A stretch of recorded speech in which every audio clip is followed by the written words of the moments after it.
اب جو ہم پڑھنے جا رہے ہیں یہ ہے زرعی اصلاحات۔ آپ کو پتہ ہے پاکستان ایک زرعی ملک ہے اور پاکستان کی معیشت جو ہے اس کی ریڑھ کی ہڈی کی حیثیت زراعت رکھتی ہے۔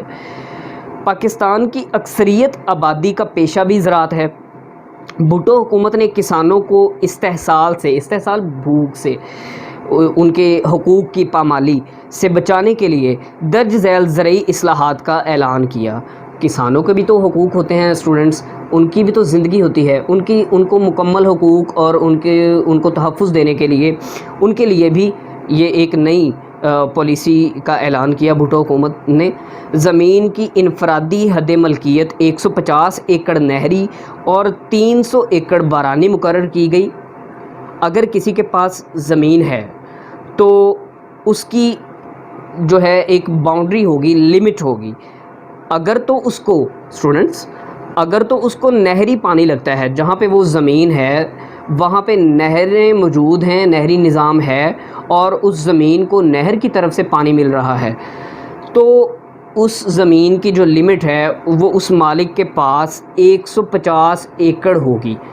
اور اگر وہاں پر نہری نظام نہیں ہے جہاں وہ زمین ہے اور وہاں پہ صرف بارش ہوتی ہے اور بارش کے پانی سے ہی فصلوں کو فائدہ پہنچتا ہے، اگر وہاں پہ کاشتکاری کا نظام چل رہا ہے تو وہ صرف بارش کے پانی پر منحصر ہے، تو پھر اس صورت میں زمین کی جو حد ملکیت رکھی گئی وہ تھی 300 ایکڑ۔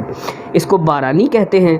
اب آپ کو سمجھ آ گئی ہوگی کہ نہری اور بارانی کیا ہے۔ نہری وہ زمین تھی جہاں پر نہری نظام موجود تھا اور اس زمین کو نہر کے ذریعے پانی لگایا جاتا تھا۔ بارانی وہ زمین جہاں پر بارش ہوتی ہے۔ زائد زمینیں ذمہ داروں سے لے کر مزارعین اور کاشتکاروں میں بلا معاوضہ تقسیم کر دی گئیں۔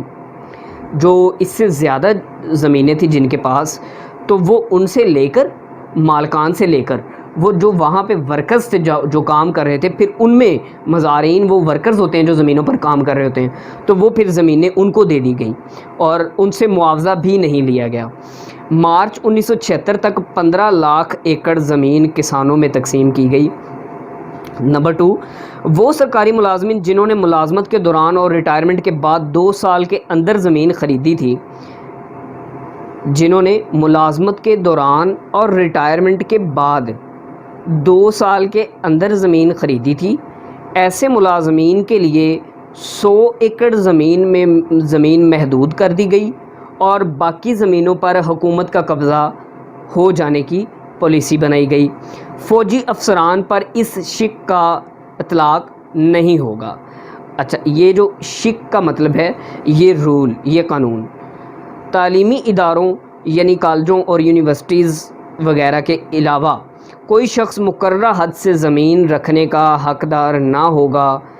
اچھا، جو تعلیمی ادارے ہیں جیسے یہ اسکول، کالجز اور یونیورسٹیز وغیرہ تھیں، تو ان کے علاوہ اگر کسی عام بندے کے پاس اگر زمین ہے اور وہ جتنی حد مقرر کی گئی ہے اس سے زیادہ ہے تو وہ اسے اس کا حق نہیں دیا گیا۔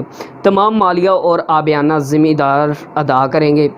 جو بھی منافع یا جس طرح بھی حکومت کے ساتھ ان کی پالیسی ہے، فصل سے جو کچھ بچتا ہے یا وہ جس طرح اس کو بانٹا گیا، اس کی تقسیم کی گئی، وہ جو مالکان ہیں یا کسان ہیں تو ان کو ادا کرنے پر پابندی عائد کی گئی۔ مزارعین اس ادائیگی سے مستثنیٰ ہوں گے، یعنی کہ جو مزارع تھے، جو مزدور تھے، ورکرز تھے، ان سے کوئی کسی قسم کا معاوضہ نہیں تھا۔ کسی بھی شخص کو استبل وہ جگہ ہوتی ہے جہاں پہ جانور یا خاص طور پر گھوڑے رکھے جاتے ہیں، مویشی فارمز اور باغات کے نام پر مقررہ حد سے زائد زمین رکھنے کی اجازت نہ ہوگی۔ اسٹوڈنٹس، ایسے لوگ تھے جو کہتے تھے کہ ہم نے تو یہاں پہ فارم بنانا ہے، ہم نے یہاں پہ فلاں فارم بنانا ہے، آپ ہمیں اس سے زیادہ زمین رکھنے کی اجازت دیں، تو ان کو یہ اجازت نہیں دی گئی۔ تمام شکار گاہیں، حکومت نے شکار گاہیں وہ جگہ جہاں پر شکار ہوتا تھا حکومت نے اپنی ملکیت میں لے لیں اور البتہ تاریخی نوعیت کی شکار گاہیں مستثنی قرار دے دی گئیں۔ مالکان کو یک طرفہ طور پر مزارعین کو بے دخل کرنے کے حق سے محروم کر دیا گیا۔ صرف بٹائی نہ دینے والے یا مسلمہ شرائط کی خلاف ورزی کرنے والے مزارعین ہی بے دخل کیے جا سکیں گے۔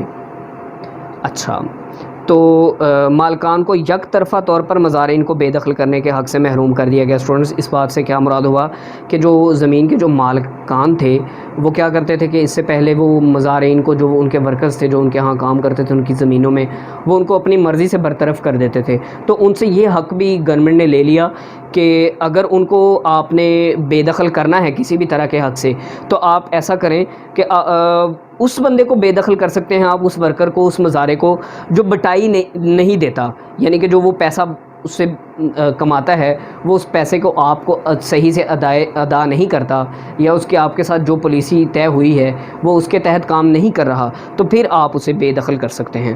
حکومت نے زمین کے چھوٹے چھوٹے قطاعات، یعنی چھوٹے چھوٹے جو ٹکڑے تھے، جو کہیں پہ تھوڑی سی 5 ایکڑ کہیں پہ، 15 ایکڑ کہیں پہ، 20 ایکڑ کہیں پہ، تو ان سب کو اکٹھا کرنے کے لیے اشتمال اراضی کے نام سے نئی اسکیم بنائی۔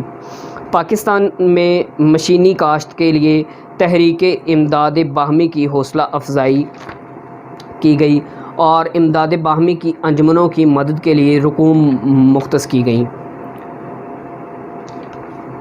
ٹریکٹر اور دوسری زرعی مشینری خریدنے کے لیے کسانوں اور ذمہ داروں کو آسان اقساط پر قرضے بھی دیے گئے۔ اسٹوڈنٹس، یہاں پہ ہمارا آج کا سبق ختم ہوتا ہے۔ السلام علیکم۔